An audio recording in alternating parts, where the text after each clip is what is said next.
சர்ச்சை பாடல் குறித்த நடிகர் சிம்புவின் கருத்துக்கு கல்லூரி மாணவர்கள் சிலர் ஆதரவு தெரிவித்துள்ளனர். இது பெண்களுக்கு முற்றிலும் எதிரானது என கல்லூரி மாணவர்கள் சிலர் கருத்து கூறியுள்ளனர். ஒருத்தருக்குமே பப்ளிக் ரெஸ்பான்சிபிலிட்டிஸ் இருக்கு. அந்த மாதிரியான ரெஸ்பான்சிபிலிட்டிஸ் எதுவுமே இல்லாம இவங்க ஏன் இந்த மாதிரிலாம் எழுதணும்?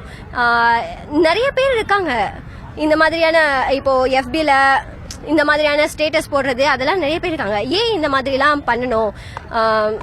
இதெல்லாம் அவ்வளோவா நல்லா இல்ல. பீப் சாங் தப்புன்னு சொல்ல முடியாது. சிம்பு அவரோட ஒப்பீனியனை தான் வெளில சொல்லியிருந்தாரு. அஃபிஷியல் வெர்ஷனா கூட நீங்க ஏதாவது சொல்லலாம். காரணமே இல்லாம அவரோட பிடிக்கிறது என்ன நியாயம்? அவரோட பிரைவசி இன்வைட் பண்ணது மாதிரி தான் இது. தேவையில்லாம எல்லாரும் அவரை திட்டிக்கிட்டு உருவம் எரிச்சுக்கிட்டு இதெல்லாம் ஏதோ சிரிப்பா தான் சார் இருக்குது. ஏதோ புரிஞ்சு பேசினா பரவாயில்ல, அஃபிஷியலா இருந்தா. அதுல இருக்க வார்த்தைகள் எப்படி?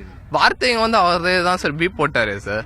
ஏதாவது அப்படியே ரிலீஸ் பண்ண அன்கட் வெர்ஷனா கூட சரி, இங்கிலீஷ்ல எல்லா வெர்ஷன்லயும் வந்ததுனா கூட பழைய பாட்டெல்லாம் கூட, பழைய தனுஷ் பாட்டுலாம் கூட இதே மாதிரி தான் இருந்திருக்கு. அது இன்னும் டைரக்டா இருக்கு. பீப்லாம் இல்ல, பொண்ணுங்களை டைரக்டாவே இழிவுபடுத்துறது மாதிரி தான் இருந்தது. சிம்பு பண்ணா தப்புன்றாங்க. சாங் பத்தி சொல்லணும்னா அவர் டைரக்டா எல்லாத்தையும் சொல்லாம இன்டைரக்டா சொன்ன மாதிரி இருக்கு. இது டைரக்டா திட்டாம, அதான் பெண்கள் கடைசியில சாங்லே வரும், பெண்களை திட்டாத மச்சி அப்படின்னு எல்லாத்தையும் சொல்லிட்டு அது என்ன திட்டாத மச்சி, அது சரியில்லை.